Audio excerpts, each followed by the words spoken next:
제가 이제 학교를 다닐 때 가끔씩 이제 우리 대학교 선배님들이 대기업 다니고 또 건축사 자격증을 따서 설계 사무소를 하는 성공하는 이제 선배들이 와서 우리 학교 다닐 때 이제 우리 후배들한테 이제 밥도 사주고 소주도 사주고 이러는 일들이 있었습니다.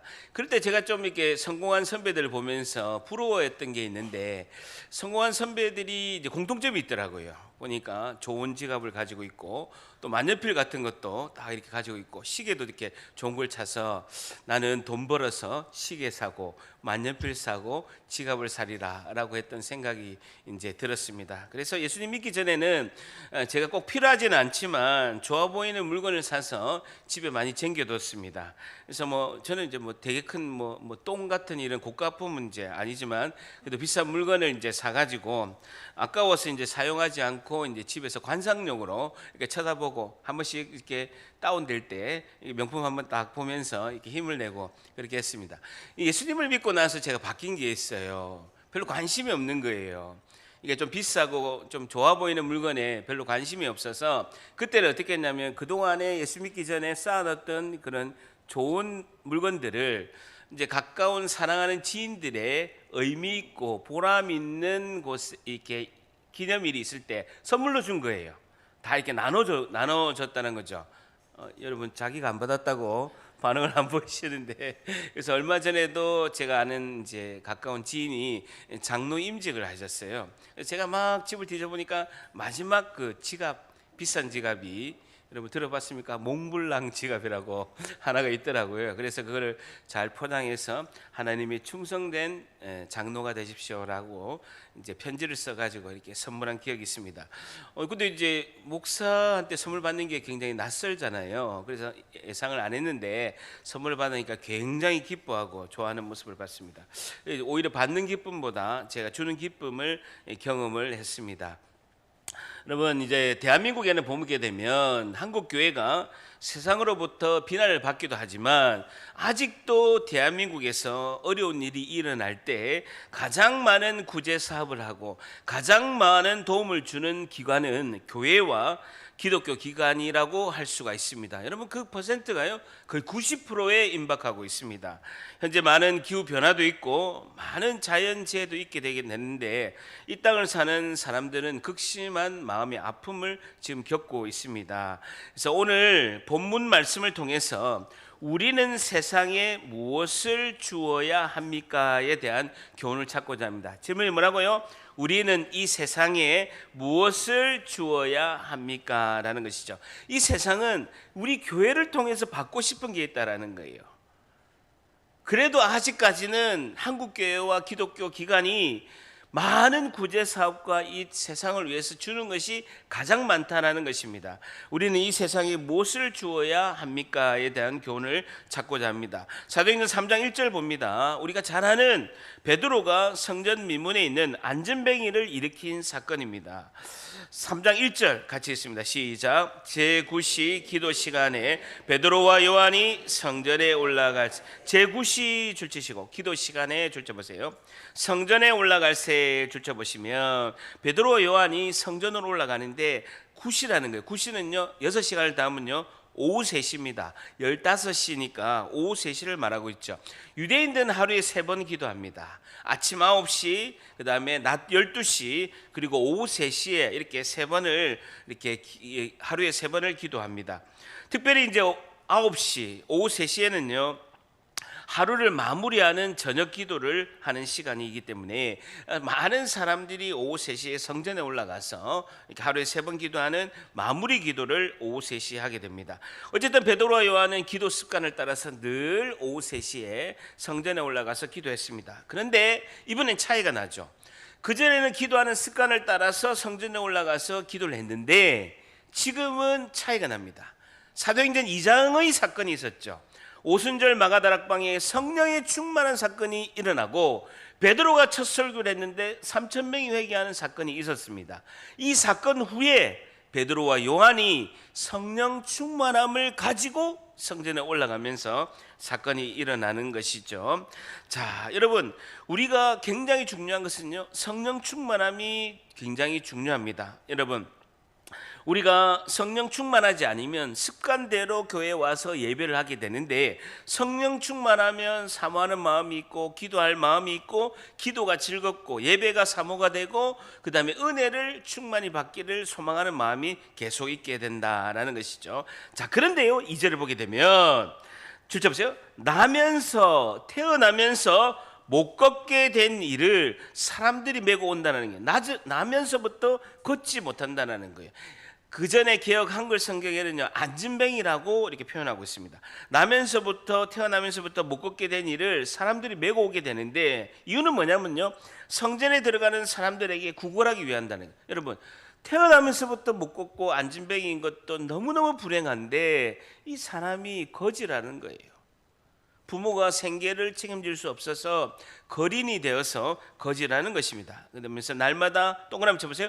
미문이라는 성전문에 두는지라라는 것입니다. 미문 동그라미 쳐. 아름다운 문이라는 뜻입니다. 아름다운 문. 여러분, 금과 은으로 만든 성전의 문을 말하고 있습니다. 헤롯이 유대인의 환심을 사기 위해서 헤롯 왕이 83년 동안 성전을 건축했어요. AD 63년까지 83년 동안 성전을 건축했는데, 그 중에서 가장 금으로 만든 아름다운 문을 미문, 골든 게이트라고 해서 아름다운 미문을 만들었는데, 그쪽에 사람들이 많이 지나가죠. 가장 큰 문이고 아름다운 성전의 문이다 보니까 사람들이 성전에 갈 때 그 문으로 들어가기 때문에 그 문 앞에 안진뱅이가 구걸하는 모습을 볼 수가 있습니다. 자, 그런데 이 움직이지 못하는 이 맹인이 안진뱅이가 거지인데 항상 그 성전 미문에 구걸하면서 이렇게 보게 되는데, 이 모습을 잠깐 보십시오. 화려한 그 성문 미문의 모습과 그리고 가장 절망스러운 존재 안진뱅이의 모습이 대비되는 것은, 오늘날 예수님을 모르고 복음을 필요하는데 그 복음을 저버리는 인류의 모습을 나타내고 있는 것이죠. 다시 말해서 이 안진뱅이는 영적으로 걷지 못하는 예수님을 모르는 세상 사람들을 상징하고 있다라는 것입니다. 여러분, 제가 이제 서울에서 신학대학원을 다닐 때 학교에 우리 이렇게 신학교를 갈 때 보면 지하철역에 보면요, 꼭 그 계단에 우리 학생들 학교 가는 시간에 맞춰서 구걸하는 이제 사람이 꼭 있어요. 마음이 여린 신학생들, 전도사들 돈도 없는 데다가 마음도 여리잖아요. 그러면 호주머니에 있는 돈 다 해가지고 주는 거예요. 결국 나중에 보게 되면요, 전도사들보다 그 사람이 돈이 더 많아.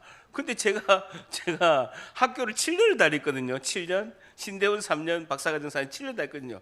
7년 내내 거기 있는 거예요. 그 딱 계단 올라가는 마지막 꼭대기 5번째 보면요, 계단 참이 있어요. 그 딱 자기 지정석이야. 그럼 교수님도 돈 주고 학생들 돈 주고 하는데 7년 내내 하는 걸 이렇게 볼 수가 있습니다. 어쨌든 그런 상황이 있게 됐는데, 3절에 보게 되면요, 그가 베드로와 요한이 성전에 들어가려 함을 보고 구걸을 하는 거죠. 베드로 요한이 들어가는 걸 보고 한 푼 주세요 라고 구걸을 합니다. 4절에 베드로가 요한과 더불어 주목하여 이르되 우리를 보라 하니, 5절 줄자 보세요. 5절 같이 한번 있습니다. 5절 시작. 그가 그들에게서 무엇을 얻을까 하여 바라보거늘 줄자 보세요. 이 거리는요, 참 불쌍한 인생입니다. 태어나면서부터 몸에 장애가 있는 것도 이제 불행한 일이지만, 많은 사람들이 기도하려고 하나님의 성전에 올라가는데 자신도 좀 따라가서 기도할 생각을 하지 않고, 이 안진뱅이 거리는 오직 무엇을 얻기 위해서 그 자리에 있다는, 다른 사람은 하나님께 기도하러 올라가는데, 특별히 베드로와 요한은요, 성령이 충만해서 하나님 성전에 기도하러 올라갑니다. 근데 이 안진뱅이 거리는 오직 무엇을 얻기 위해서 하나님의 성전 앞에 있다는, 성전에 들어가지 않는 거예요. 자, 다시 한번 5절에 보세요. 그가 그들에게서 무엇을 얻을까 하여 바라보거늘이라는 것이죠. 정말 안타까운 것은요, 우리가 수없이 많은 예배를 하나님께 드리지만 성도들의 마음에 무엇을 얻기 위함에 중심적으로 생각하는 분이 많이 있다는 거예요. 내가 무엇을 얻기 위해서 하나님을 믿고 예배하는 경우가 많이 있다라는 것입니다. 자신이 생각하는 것을 얻기 위해서 교회를 다니는 경우가 많이 있다는 거예요. 우리가 진정으로 얻을 것은 오직 하나님 한 분이신 줄 믿습니다. 그래서 우리가 예수님께서 이렇게 말씀하셨습니다. 마태복음 6장 31절에 그러므로 염려하여 이르기를 무엇을 먹을까 무엇을 마실까 무엇을 입을까 하지 마라. 이는 다 이방인들이 구하는 것이라. 너희 하늘 아버지께서 이 모든 것이 너희에게 있어야 할 줄을 아시느니라. 그런즉 너희는 먼저 그의 나라와 그의 의를 구하라. 그리하면 이 모든 것을 너희에게 더하시리라 라고 말씀하고 있습니다. 여러분 생각해 보세요. 안진뱅이가 구할 게 뭐 있겠습니까? 그는 지금 베드로와 요한에게 물질을 돈을 달라고 요구를 하고 있습니다. 근데 실제로 안진뱅이가 구해야 될 건 뭡니까? 일어나 걷는 것입니다. 일어나 걷는 것이 안진뱅이가 구해야 될 것입니다. 근데 오늘 먹고 살 돈을 구한다라는 것이죠.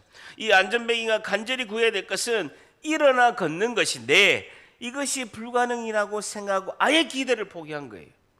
아예 구하지를 않는 거예요. 이 기대를 포기한 이 안진뱅이, 이 거린의 모습은 어쩌면 하나님의 은혜를 포기한 세상의 모습과 똑같다라는 것이죠. 세상은 진짜 자기에게 무엇이 필요한지를 모른다라는 거예요. 여러분 안진뱅이가 구할 건 뭡니까? 일어나 걷는 거잖아요. 근데 일어나 걷는 걸 한 번도 구하지 않는 거예요. 아예 기대를 안 한다라는 거예요. 세상은 자신이 구할 것이 무엇인지를 모르는 것이 세상이다라는 것이죠. 오늘 첫 번째, 우리는 이 세상에게 무엇을 주어야 합니까? 첫 번째, 세상은 자신이 무엇을 필요한지를 모르고 물질만을 구합니다. 물질만을 구합니다라는 것이죠. 다시요. 세상은 자신이 무엇을 필요한지를 모르고 물질만을 구합니다라는 것입니다. 세상은 자신이 무엇을 필요한지를 모르고 물질만을 구합니다라는 것입니다. 세상은 자신이 무엇을 필요한지를 모르고 물질만을 구합니다라는 것입니다. 여러분, 요즘에 2023년 8월 15일 날 며칠 전에 개봉한 영화가 있습니다. 지금 박스 오피스 1위 되는 영화 있는데 영화 제목 아십니까? 그렇죠. 오펜하이머 보셨어요? 아니 안 보셨구나. 여러분 성경 보고 기도하신다고 영화 못 보시는 거죠? 오펜하이머라는 영화가 지금 1등입니다. 화제입니다. 그건 뭐냐면요. 오펜하이머는 누구냐면요. 원자폭탄을 만든 세계적인 천재 과학자 오펜하이머 이야기가 나오고 있습니다. 여러분 세계 2차 대전을 종식시키기 위해서 그때 히틀러가 원자폭탄을 개발하려고 할 때 미국이 앞서서 이 오펜하이머 천재 과학자를 통해서 핵무기를 만든 거예요. 목적은 하나입니다. 세계 2차 대전을 끝내기 위함이에요. 일본이 자꾸 진주만을 이렇게 공격을 하고 히틀러가 원자폭탄을 만들려고 하니까 미국이 어쩔 수 없이 천재과학자 오펜하이머를 통해서 원자폭탄을 만든 이유는요 단 하나예요. 지구에 있는 전쟁을 종식시키기 위해서 만든 거예요. 근데 오펜하이머가 영화에서 이렇게 고백하고 있습니다. 나는 이제 죽음이요 세상의 파괴자가 되었다라는 거예요. 자신이 개발해 보니까 자신이 개발한 이 원자폭탄이 세상을 구하기 위해서 전쟁을 종식시키기 위해서 만들었는데 결론은 이 핵무기가 세상을 파괴하는 선택이 되었다라고 그가 고백하고 있는 것입니다. 이처럼 세상은 자기 자신이 무엇을 필요한지도 모르고 그리고 자기가 필요한 이것이 자기가 갖추고 갖고 싶은 이것이 어떤 영향과 파장을 미치는 것도 모르는 것이 세상의 논리다라는 것이죠. 여러분 잘 보세요. 이 안진뱅이 이 거리는 성전 입구까지 매일 갔습니다. 그런데 하나님께 그리고 성도들이 이렇게 기도하는 것처럼 하나님에게 믿음을 간구하고 하나님께 걷게 해달라는 소망을 이야기하지 않았다는 것이죠. 그저 하루하루 살고 먹기가 빠듯하기 때문에 하늘에 대한 생각, 하나님에 대한 생각을 전혀 갖지 않은 이 안진뱅이의 모습을 볼 수가 있습니다. 자, 그런데요. 이럴 때 특별히 성령이 충만한 베드로가 이렇게 외칩니다. 4절 한번 같이 있습니다. 시작. 베드로가 요한과 더불어 주목하여 이르되 우리를 보라 하니 우리를 보라. 절대 보세요. 베드로가 이 거린에게 이렇게 외칩니다. 우리를 보라라고 외치는 거예요. 보라 동그라미 쳐보세요. 헬라어로 블레포라는 단어입니다. 이것은요, 알아차리다, 관찰하다, 알다라는 뜻입니다. 블레포란 단어가 굉장히 중요한 단어인데요, 그것은 눈에 보이는 것을 말하는 것이 아니라 내가 알아차리고 인지하고 알아보다라는 뜻입니다. 굉장히 중요한 단어, 많이 나오는 중에 블레포라는, 우리를 알아봐라라는 거예요. 그전과 다르다라는 거예요. 어제와 다른 나를 보라는 것입니다. 나는 성령이 충만하여서 오늘 하나님의 성전에 기도하러 가는데 어제의 모습과 다른 나를 바라는 거예요. 아마 이 안전뱅이는요, 태어날 때부터 걷지 못해서 어릴 때부터 거지로서 거린으로서 구걸을 했습니다. 최소한 30년은 이 자리에 앉아 있었을 것입니다. 베드로와 요한을 수도 없이 많이 봤어요. 근데 베드로 요한이 뭐라고 합니까? 어제와 다른 우리를 보라는 거예요. 어제와 다른 우리를 보라는 것입니다. 그것은 성령이 임하고 새로운 생명이 충만히 임한 우리의 모습을 보라라고 이렇게 말하고 있는 것입니다. 다른 눈으로 우리를 보라는 겁니다. 다 같이 절단합니다. 우리를 보라. 우리를 보라는 거예요. 우리가 사랑하는 사람한테 줄 것이 있으니까, 내가 너에게 줄 것이 있으니까 나를 보라라는 것이죠. 이웃과 눈을 맞춰야 된다라는 것입니다. 이제까지는 우리가 성령 충만하지 않은데 오늘은 너 어제와 다른 성령 충만한 우리를 보라라는 것입니다. 여러분, 셀에서 사람들을, 새 생명을 우리가 초대해서 새 식구들을 이렇게 초대하잖아요. 그 새 식구를 초대한 이유가 뭡니까? 우리를 보라는 거예요. 우리가 오늘 이렇게 말씀 가운데 나누는 예수님을 보라, 그리고 예수님을 믿기 전의 삶과 다른 우리를 보라는 거예요. 셀에서 말하는 것은요, 우리를 보라는 거예요. 그전에는 예수 믿기 전에 내가 이렇게 살았는데 예수님 믿고 나서 내가 이렇게 바뀐 내 모습을 보라는 거예요. 나를 이렇게 바꾸게 한 예수님을 우리가 같이 보자라고 이렇게 외치는 것이 우리의 셀 모임이라는 거죠. 예수님을 만나면 수고하고 무거운 짐을 다 내려놓게 될 수 있다라고 말하는 것입니다. 여러분, 오늘의 핵심은요, 6절입니다. 6절 한번 같이 있습니다. 시작. 베드로가 이르되 은과 금은 내게 없거니와 내게 있는 이것을 내게 주노니 나사렛 예수 그리스도의 이름으로 일어나 걸으라 하고, 내게 있는 이것 줄쳐보세요. 내게 있는 이것 줄치고요. 은과 금은 내게 없거니와 라는 것입니다. 거린이 원하는, 안진뱅이가 원하는 것은 돈인데 이 두 사도에게는 돈이 없다라는 거예요. 그런데 더 가치 있고 중요한 성령의 능력을 준다라고 말씀하고 있습니다.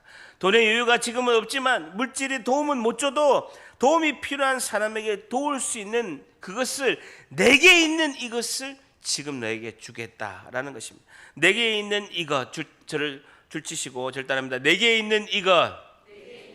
베드로가 오늘 주고자 하는 것이 내게 있는 이것입니다. 성령이 충만해서 성령의 능력으로 주고자 하는, 베드로가 주고자 하는 그 한 가지가 있다라는 거예요. 그게 뭐냐는 거예요. 그게 무엇이냐는 거예요. 그것은요, 바로 뒤에 있습니다. 나사렛 예수 그리스도의 이름이라는 것입니다. 나사렛 예수 그리스도의 이름. 여러분, 예수님의 이름이 뭡니까? 예수님의 이름이 뭡니까? 너무 어려운 걸 질문했습니까? 예수님의 이름은요, 예수님입니다. 예수입니다. 예수. 하나님은 구원이시다. 여호수아, 예수란 이름이죠. 근데 베드로는 내게 있는 이것이 예수 그리스도의 이름이다. 나사렛에 있는, 그러니까 예수란 이름이 그때는 많이 있었기 때문에 예수님이 자라고 살았던 나사렛 예수 그리스도의 이름이라고 하죠. 근데 핵심은요, 예수 그리스도라는 것이죠. 여러분, 우리가 복음을 믿어서 천국 가고 하나님 백성이 됩니다. 여러분, 복음이 무엇입니까? 여러분, 우리가 복음을 믿어서, 복음을 듣고 복음을 믿어서 천국 가는 백성이 되고, 그다음에 하나님의 백성으로 이 땅에 삶을 삽니다. 여러분, 복음이 무엇입니까? 여러분, 제가요, 후배들한테, 제가 설교학을 전공했기 때문에 후배들한테, 이제 전도사, 강도사, 후배 목사님들한테 뭐 여러 번 설교를 가르친 일이 있었습니다. 그래서 제가 이야기를 하죠. 구약을 설교하나 신약을 설교하나 복음을 설교해야 된다라고 강조합니다. 그러면서 이제 신대원을 졸업한 전도사나 강도사나 부목사들한테 제가 물어봅니다. 복음이 무엇이냐? 여러분, 놀랍게도요, 전도사하고 목사들이 복음이 무엇인지를 몰라요. 복음이 무엇인지를 모른다고요. 대답하는 사람이 10명이면 1명 나오기도 힘들다라는 거예요. 여러분, 복음이 무엇입니까? 복음은요, 예수님이 그리스도가 되신다라는 것입니다. 저를 따라합니다. 복음은 예수님이 그리스도가 되시는 것이다. 주보를 끼우고, 주보를 사도행전 3장에 딱 끼우고요, 사도행전 17장으로 갑니다. 바울은 복음을 뭐라고 설명하는지 신약성경 217페이지 사도행전 17장 1절, 사도행전 17장 1절, 사도행전 17장 1절 217페이지 우리가 3장에는 주보를 끼우시고 사도행전 17장 1절 봅니다. 사도 바울은 지금 전반부에서는 베드로 사역이고 후반부에서는요 사도 바울의 사역입니다. 사도 바울은 복음이 무엇이라고 설명하는가가 분명히 나와 있습니다. 17장 1절에 보면 그들이 암비볼리와 아볼로니아로 데려가 데살로니카에 이르니 거기 유대인의 회당이 있는데 유대인의 회당에서 복음을 전합니다. 2절에 데살로니카 교회에서 복음을 전하는데 바울이 자기의 관례대로 그들에게 들어가서 새 안식일 3주 동안에 성경을 가지고 강론하게 되는데 3절에 보게 되면요 성경을 가지고 강론을 합니다. 지금처럼 제가 성경을 가지고 설명하는 것처럼 강론하게 되는데 3절의 뜻을 풀어서 줄쳐보세요. 그리스도가 해를 받고 십자가의 죽음을 이야기하죠. 복음의 핵심은요 십자가에 죽으시고 죽은 자 가운데서 다시 살아나야 할 것, 예수님의 십자가의 죽음과 부활을 사도 바울이 이제 설명하고 있습니다. 그러면서 증언하여 이르되 내가 너희에게 전하는 이는 줄쳐보세요. 예수가 곧 그리스도라는 거예요.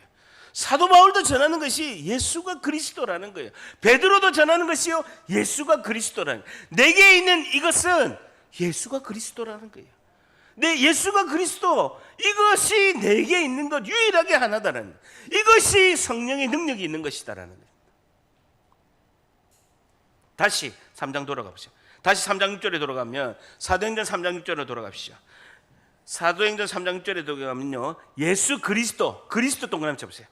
그리스도란 말은 히브리어는 메시아를 말합니다. 근데 그리스도라는 단어 동그라미 치시면 헬라어로 크리스토스라는 단어인데, 크리스토스라는 단어인데 그 어디서 나오냐면요 크리오라는 단어에서 나오는데요 기름 붓다는 뜻입니다. 다시 말해서 그리스도라는 것은요 기름 부음 받은 자라는 거예요. 기름 부음 받은 자, 이것이 그리스도입니다. 다시요, 크리스토스라는 그리스도라는 단어는요 크리오라는 단어에서 왔는데 그것은 기름 붓다라는 것입니다. 그럼 그리스도가 뭐냐? 기름 부음을 받은 자라는 것이죠. 그 예수님은 기름 부음을 받은 분이시다라는 겁니다. 그러니까 그리스도라는 단어는요 직책을 말하는 거예요. 자, 어떤 사람에게 기름 부음을 하느냐? 기름 부음 받은 자는 누구냐? 세 직책이에요. 직책을 말하는 거예요. 세 직책인데 첫째는 왕이에요. 왕에게 기름 부음을 합니다. 왕이시고, 두 번째는 뭐냐면요 선지자. 하나님의 말씀을 전하는 선지자에게 기름 부음을 하게 됩니다. 기름 부음을 하게 되고, 세 번째는요 제사장입니다. 제사장. 이 기름 부음을 받는 직책은요 딱 세 가지밖에 없습니다. 첫째는 뭐라고요? 왕이고, 두 번째는 뭐라고요? 선지자고, 세 번째는 뭐라고요? 제사장이다라는 거예요. 그래서 예수님은 나의 왕이시고 나의 선지자이시고 나의 제사장이다라는 거예요. 이게 복음이라는 거예요. 예수가 그리스도다라는 말씀은요 예수님은 나의 왕이시고 나의 선지자이시고 나의 제사장이시다, 이 말씀입니다. 여러분, 첫째 왕은 뜻이 뭡니까? 그리스도의 의미 첫 번째 왕이란 건요 예수님은 나의 왕이라는 거예요. 그 뭡니까? 나를 다스리시는 분이시다라는 거예요. 다스리시는 분이 예수님이시다는 거예요. 결국은 예수님은 나의 주인이시다는 거예요. 그거를 베드로가 3장 14절에 15절에 설교하고 있습니다. 3장 14절 15절 같이 있습니다. 시작. 너희는 거룩하고 어려운 일을 거부하고 도리어 살인한 사람을 놓아 주기를 구하여 생명의 주를 죽였도다. 그러나 하나님이 죽은 자 가운데서 그를 살리셨으니 우리가 이 일의 증인이다. 생명의 주 할 때 주 동그라미 쳐보세요. 주가 아르케고스라는 단어인데요 왕이라는 뜻입니다. 통치자, 다스리는 자다라는 것입니다. 생명의 주, 그분이 그리스도이신데 생명의 주이시다. 주는 통치자, 다스리는 자, 왕이라는 것이죠. 예수님은 나를 다스리는 왕이라는 거예요. 여러분, 복음이 뭐냐면요, 첫 번째는 예수님이 나의 왕이다라는 거예요. 예수님 나를 다스리는 자, 나를 통치하시는 분, 나의 왕이시고 나의 주인이시다라는 거예요. 두 번째 선지자는요, 예수님 나의 선지자라는 건요, 가르치시는 분이다라는 거예요. 가르치시는 분, 진리로 인도하시는 분이 예수님이다라는 거예요. 그리스도 의미 안에는 선지자라는 뜻이 있는데, 선지자는 나를 가르치시는 분, 진리로 인도하시는 분이다는 거예요. 3장 22절 베드로가 그걸 설교를 하는 겁니다. 두 번째 설교에서 모세가 이르되 주 하나님이 너희를 위하여 너희 형제 가운데서 줄 잡으세요. 나 같은 선지자를 나중에 하나를 세울 거다. 나 같은 선지자 하나, 선지자로 오실 예수 그리스도를 말하는 거예요. 세울 것이니 너희가 무엇이든지 그의 모든 말을 듣게 될 것이다. 모세가 언젠가는 하나님이 모세와 같은 선지자를 하나 세울 것이다. 그 선지자는 메시아 그리스도이신데, 그 메시아는 모세와 같은 선지자로 오신다라고 신명기에 말씀한 것을 베드로가 설교하는 거예요. 그러면서 23절에 누구든지 줄쳐보세요. 그 선지자의 말, 그 예수님의 말을 듣지, 동그라미 쳐보세요. 이 듣는다는 것은 아코라는 단어인데 순종해야 된다는 거예요. 그 선지자 예수님의 말을 순종하지 아니하는 자는 백성 중에서 멸망을 받으리라 라고 말씀하고 있습니다. 다 같이 저를 따라합니다. 예수님은 나를 가르치시는 선지자이시다. 한 번 더, 예수님은 나를 가르치시는 선지자이시다. 마지막 그리스도 세 번째는 제사장이죠. 예수님 나의 제사장이라는 거예요. 하나님과 인간의 다리 역할을 하신 분이다. 하나님과 인간의 가교 역할을 하신 분이다. 하나님과 인간을 연결해 주시는 분이시다라는 것이 제사장의 역할이죠. 여러분, 제사장은 어떻게 합니까? 인간이 죄를 지었습니다. 근데 하나님께 그 제물을 가지고 하나님께 그 제물을 바침으로, 제물의 그 피를 통해서 인간이 죄 용서 받게끔 그 안내 역할을 하는 사람이 제사장이라는 거예요. 그런데 예수님은 스스로 속죄 제물이 되시고, 예수님은 스스로 어린 양이 되셔서 화목 제물이 되셔서 나의 죄 문제를 해결해 주시는 제사장이 된 줄 믿습니다. 예수님은요, 나의 죄를 대신하여 십자가에 죽으심으로, 내 죄를 대신해서 십자가에 죽으심으로 제 문제를 해결해 주신 제사장이라는 거예요. 그러면서 3장 26절 제사장에 대해서 설교하고 있습니다. 3장 26절 마지막 절 같이 있습니다. 시작. 하나님이 그 종을 세워 복 주시려고 너희에게 먼저 보내사 너희로 하여금 돌이켜 각각 그 악함을 버리게 하신, 하나님이 그 종을 세워 복 주시려고, 줄 쳐보세요. 제사장 대신 예수님을 통해서만 축복이 가능하다라는 거예요. 하나님과 인간을 연결해 주시는 그 다리 역할을 하신 분이 예수님이기 때문에 제사장 대신 예수님만을 통해서만 축복이 가능하다라는 겁니다. 그 예수님만이 영원한 축복을 하실 분, 그분이 예수님이시다라는 것입니다. 다 같이 저를 따라합니다. 예수님은 하나님과 나를 연결하시는 제사장이다. 다시 한번, 예수님은 하나님과 나를 연결하시는 제사장이다. 예수님은 나의 죄를 해결하시는 제사장이다. 이 복음의 핵심이에요. 오늘 여러분들이요, 다 잊어버려도 오늘 문 밖에 나갈 때 복음은 예수가 그리스도이시다. 예수님은 나의 왕이시고 나의 선지자이시고 나의 제사장 되신다. 이거 하나는 붙잡고 가야 되는 거예요. 여러분, 세상 사람들이 물어볼 거예요. 복음이 뭐냐? 근데요, 목사도 몰라, 전도사도 몰라. 근데 우리 교회는 다 아는 줄 믿습니다. 복음은요, 예수가 그리스도예요. 그리스도가 뭔데? 예수님 나의 왕이시고, 예수님 나의 선지자이시고, 예수님이 나를 제사장이시다라는 거예요. 예수님 나를 다스리시고 진리 가운데 인도하시고 내 죄 문제를 해결하실 분이시다라는 거예요. 6절 한 번 더 크게 읽습니다. 시작. 베드로가 이르되 은과 금은 내게 없거니와 내게 있는 이것을 내게 주노니 나사렛 예수 그리스도의 이름으로 일어나 걸으라 하고. 내게 있는 이것, 우리는 이 세상에 무엇을 줘야 합니까? 두 번째, 우리는 내게 있는 예수님이 그리스도가 되심을 세상에 주어야 합니다라는 것이죠. 우리는 내게 있는 예수님이 그리스도가 되심을 세상에 주어야 합니다라는 것이죠. 우리는 내게 있는 예수님이 그리스도가 되심을 세상에 주어야 합니다라는 겁니다. 예수님이 나의 왕이시고, 예수님이 진리로 인도하시는 선지자이시고, 예수님 내 죄 문제를 해결하시는 제사장임을 세상에 주어야 된다는, 그것이 능력이 있다는, 예수가 그리스도 되심에 성령의 능력이 있는 줄 믿습니다. 하나님은 나에게 무엇을 주셨습니까? 베드로와 요한은 주님께서 자기들에게 무엇보다도 소중하게 준 그 예수 그리스도의 이름의 능력, 성령의 능력을 받은 것을 그들이 이 안진뱅이 거린에게 주는 것입니다. 예수 그리스도의 이름은 가장 위대한 보배로운 이름이고 우리에게 생명이 되시고 우리에게 능력이 되신 줄 믿습니다. 여러분, 자 보세요. 여러분, 그런 일이 일어나면 안 되지만요. 여러분, 우리 집에 만약에 불이 나면 여러분 무엇을 가지고 집에서 나오겠습니까?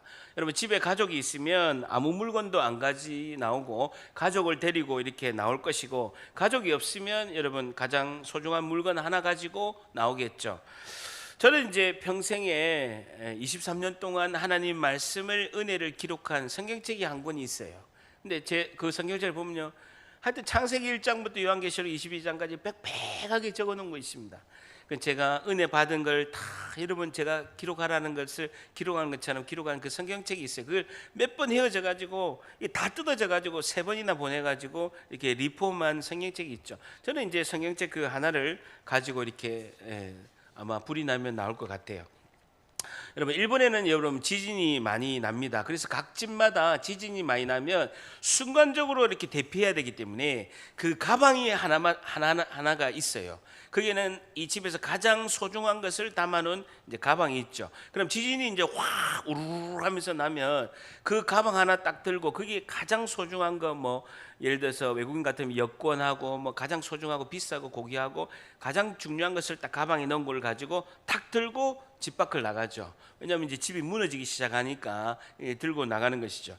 실제로 있었던 일인데, 일본에 이제 한 선교사님이 한 날에 큰 지진이 난 거예요. 그래서 건물이 막 심하게 흔들리고, 건물이 막 이렇게 여러분 지진을 우리가 포항에서도 경험해봤지만 건물이 이렇게 콘크리트가 터지는 소리가 나요. 건물은 한 번에 무너지지 않거든요. 근데 이게 퉁퉁퉁 소리 나면서 건물이 이렇게 터지는 소리가 나거든요. 저는 실제로 경험했는데, 건물이 이렇게 지진이 심하게 날 때는 탱탱탱 이렇게 건물이 소리가 납니다. 그래서 보니까 막 건물이 터지는 소리가 나고, 지진이 나서 가장 소중한 거 그 가방 하나를 딱 들고 황급히 집 밖에 나온 거예요. 근데 이제 한 3분의 1이 건물이 이제 파괴가 된 거예요. 그 정도로 큰 지진이 온 거예요. 건물이 막 무너질 때 어떻게 합니까? 뿌연 연기가 나죠. 그러면서 막 계단 쪽부터 막 이렇게 옆에부터, 계단이 제일 튼튼하니까 계단 옆에 있는 건물부터 이렇게 막 무너져 가지고 이 건물이 뿌연 연기가 난 거예요. 자기는 이제 그 키트 가방을 들고 제일 소중한 걸 들고 황급히 나온 거예요. 그래서 건물 밖에서 이렇게 대피를 했는데 뿌연 연기 가운데서 계단에서 한 명이 뚜벅뚜벅 걸어 나오는 거예요. 선교사님의 아내가 걸어서 나온 거예요. 아내가 있는 줄 모르고 키트만 들고 나온 거예요. 여러분, 이 선교사님의 운명이 어떻게 되었을까요? 여러분, 우리는 가장 소중한 것을 놓쳤을 때 생명을 담보할 수가 없습니다. 선교사님의 운명이 어떻게 된가는 안 봐도 압니다. 다 뜯겼겠죠. 가장 소중한 것, 예수 그리스도의 이름의 생명인 줄 믿습니다. 우리에게 가장 소중한 건 예수 그리스도예요. 예수 그리스도가 제일 생명입니다. 여러분, 우리 궁금한 게 두 가지가 있는데요. 잘 보세요. 베드로는 하나님께 기도하지 않고 이 안진뱅이에게 바로 명령을 내렸습니다. 우리가 이렇게 생각할 수 있지 않습니까? 하나님, 이 날 때부터 앉아있는 이 안진뱅이를 고쳐주시옵소서라고 기도하지 않고 바로 선포한 거예요. 나사렛 예수 그리스도 이름으로 명하노니 걸어라라고 바로 선포한 거예요. 내게 은과 금은 없으나 나사렛 예수 그리스도 이름으로 걸어라 하고 선포한 거예요. 여러분, 왜 기도하지 않고 바로 선포했냐는 거예요. 여러분, 이같이 긴급한 경우에는 성령 하나님과 예수님을 믿는 사람이 완전히 예수 안에서 하나가 되는 거예요. 그래서 기도와 선포가 같이 합쳐가지고 하나님의 능력으로 나타난다라는 것이죠. 그래서 우리가 선포자의 믿음과 그다음에 이 믿음을 받는 그 당사자가 같이 믿음이 하나가 돼서 기도하지 않더라도 이 선포의 능력으로 하나님 믿음 가운데, 확신 가운데 기적의 역사가 일어난 줄 믿습니다. 중요한 것은 기도하고 선포가 형식이 중요한 게 아니라 그 선포하는 사람의 예수 그리스도를 믿는 믿음과 그것을 듣는 자의 예수 그리스도에 대한 그 믿음이 예수님 안에서 하나가 되어서 기적의 역사가 있는 줄 믿습니다. 두 번째는요, 베드로와 요한이 예수님의 이름이 능력이 있다는 걸 어떻게 알았냐는 거예요. 예수님의 이름에 능력이 있는 것을 베드로와 요한이 어떻게 알았냐는 거예요. 근데 그 전에 예수님이 살아계실 때, 십자가에 못 박히시기 전에 예수님께서 권능을 주셔서 많은 귀신을 쫓아내고 병든 자를 고칠 때 내 이름으로 해라라고 복음서에서 말씀하신 거예요. 그러니까 그들이 누가복음 9장 1절에도 보게 되면 예수께서 12제자를 불러 모으사 모든 귀신을 제어하며 병을 고치는 능력과 권위를 주셨기 때문에 그때 예수님의 이름의 권세를 가지고 믿음으로 병 고치고 귀신을 쫓아낸 경험이 있는 거예요. 그래서 그 권능의 능력으로 경험이 있기 때문에 이번에 기적을 행한 것이죠. 여러분, 저도요, 여러분 수요일마다 그렇고 여러분 많은 분들이 기도할 때, 제가 기도할 때 보면요, 이 사탄이, 악한 영이 가장 싫어하는 것이 예수 그리스도예요. 어떨 때는 제가 귀신을 쫓아낼 때 보게 되면 이 방해하는 영, 악한 영, 이 영적으로 방해하는 영이 어떨 때는요 이렇게 합니다. 제발 예수 그리스도라고 하지 말라는 거예요. 다른 사람은 왜 예수라고 하는데, 이건 실제입니다. 리얼. 그 악한 영이 나가면서 뭐냐면, 너는 왜 자꾸 예수 그리스도라고 하느냐는 거예요. 악한 영이 가장 싫어하는 것이요, 예수 그리스도라는 거예요. 그 예수님이 그러면서 나갈게 제발 예수 그리스도라고 말하지 말라고 해요. 예수님이 그리스도가 되는 것이요, 사탄이 가장 싫어하는 복음의 핵심이라는 것입니다. 예수님이 나의 왕이 되시고 선지자가 되시고 그분이 나의 제사장이 되신다라는 것이죠. 7절 봅니다. 오른손을 잡아 일으키니 발과 발목에 곧 힘을 얻게 되고 8절에 뛰어서서 걸으며 그들과 함께 성전으로 들어가는 거예요. 그전에는 예수님의 그 능력이, 이름의 권능의 능력이 없었을 때는요, 성전 앞에서 성전에 들어가지 않고 구걸만 했던 사람이 이 복음의 능력으로 일어서니까 성전으로 들어가면서, 줄 잡으세요, 성전으로 들어가면서 걷기도 하고 뛰기도 하며 하나님을 찬송하게 됐다는 거예요. 9절 같이 있습니다. 시작. 모든 백성이 그 걷는 것과 하나님을 찬송함을 보고, 10절, 그가 본래 성전 미문에 앉아 구걸하던 사람인 줄 알고 그에게 일어난 일로 인하여 심히 놀라게 여기며 놀라니라 라는 것입니다. 그 예수 그리스도의 이름의 권능의 능력으로 일어나 걷기도 하고 뛰기도 했다라는 것이죠. 여러분, 그래서 그전에는 그 성전이 죽은 성전이었는데 그 성전 한복판에서 그 죽은 예배를 하는 사람들에게 이 안진뱅이가 일어나면서 하나님을 찬미하며 산 예배를 드리고 살아있는 예배를 드리는 예배자가 된 줄 믿습니다. 여러분, 이 안진뱅이 일으킨 사건이요, 베드로가 3,000명에게 회개하고 복음을 전해서 첫 번째 기적이에요.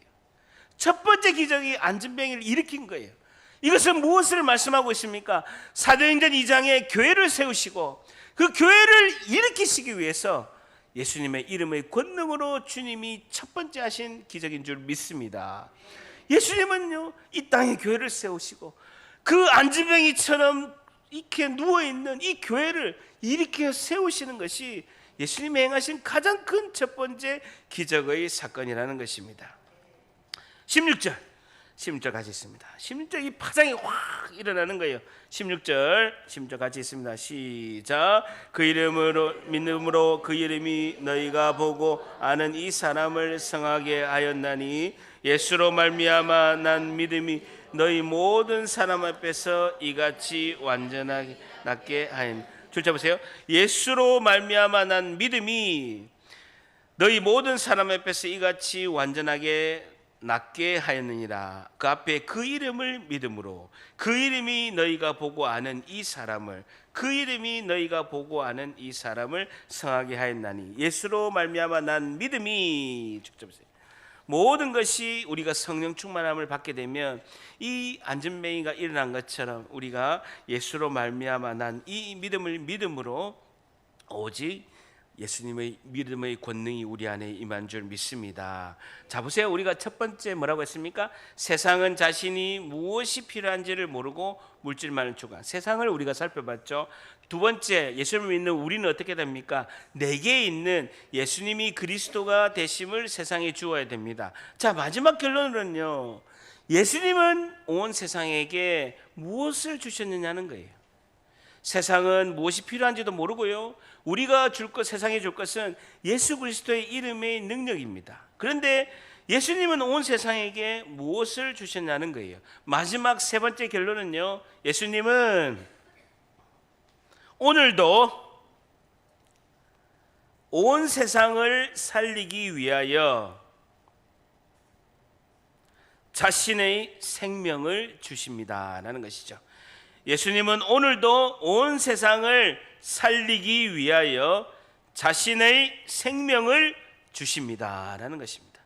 예수님은 오늘도 온 세상을 살리기 위하여 자신의 생명을 주십니다. 메모하시겠습니까? 요한복음 12장 24절에 내가 진실로 진실로 너희에게 이르노니, 요한복음 12장 24절에 내가 진실로 진실로 너희에게 이르노니 하늘의 밀이 땅에 떨어져 죽지 아니하면 하늘 그대로 있고 죽으면 많은 열매를 맺느니라 라고 말씀하고 있습니다. 여러분, 부모가 자식이 너무나 소중해도 자녀를 위하여 희생은 하지만 부모가 자녀를 위해서 자기 생명을 줄 수가 없습니다. 하물며 로마서 5장 6절에는 우리가 아직 연약하였을 때에, 로마서 5장 8절에는 우리가 아직 죄인 되었을 때에, 로마서 5장 10절에는 곧 우리가 원수 되었을 때에 그의 아들의 죽으심으로 말미암아 하나님과 화목하게 되었느니라 라고 말씀하고 있습니다. 아니, 부모도 자식을 위해서 생명을 줄 수 없는데 로마서 5장 6절에는 우리가 아직 연약하였을 때에, 로마서 5장 8절에는 우리가 아직 죄인 되었을 때에, 로마서 5장 10절에는 우리가 예수님과 하나님과 원수가 되었을 때에 그의 아들을 죽으심으로 말미암아 하나님이 화목하게 하셨다라고 말씀하고 있습니다. 예수님이 세상을 이처럼 사랑하사 그분이 하나의 미랄이 되어서 생명을 세상에 주심으로 우리가 구원받고 영생의 생명을 얻는 줄 믿습니다. 예수님은 예수님이 가지고 계신 가장 소중한 이것, 예수님의 생명을 우리에게 주심으로 우리가 천국의 백성이 된 줄 믿습니다. 베드로가 외친 우리를 보라, 이 외침이 우리가 세상에 생명을 주신 예수님을 보라라고 우리가 외쳐야 될 줄 믿습니다. 저를 따라합니다. 생명을 주신 예수님을 보라. 한 번 더, 생명을 주신 예수님을 보라. 베드로는 이렇게 고백하고 있습니다. 마태복음 16장 16절에 시몬 베드로가 대답하여 이르되 주는 그리스도시요, 주는 그리스도시요 살아계신 하나님의 아들이시니이다 라고 말씀하고 있습니다. 여러분, 요한복음 4장에 보게 되면요, 버림받은 수가성의 그 사마리아 여인이 이렇게 고백하고 있습니다. 이곳에서 예배를, 저곳에서 예배를 이야기하면서 예수님에게 이렇게 말하고 있습니다. 요한복음 4장 25절에 이 버림받은 수가성 이 여인이 이렇게 이야기하고 있습니다. 여자가 이르되 메시아 곧 그리스도라라 하는 이가 오실 줄을 내가 아노니, 그리스도가 오신다고 했습니다. 구약의 말씀에 메시아가 온다고 했습니다. 내가 그리스도가 오시는 줄을 내가 알고 있습니다. 그가 오시면 모든 것을 우리에게 알려주신다라고 말씀했습니다. 근데 예수님 뭐라고 하십니까? 요한복음 4장 26절에 이 버림받은 수가성 여인에게 예수께서 이르시되 너가 말하는 내가 그다라는 거예요. 내가 그리스도다라고 말씀하고 있습니다. 여러분, 이번 한 주도 예수님이 나의 왕, 나의 선지자, 나의 제사장 그리스도가 되시며 이 말씀 꼭 붙잡고 승리하는 우리 모두가 되시기를 예수 그리스도의 이름으로 축복합니다.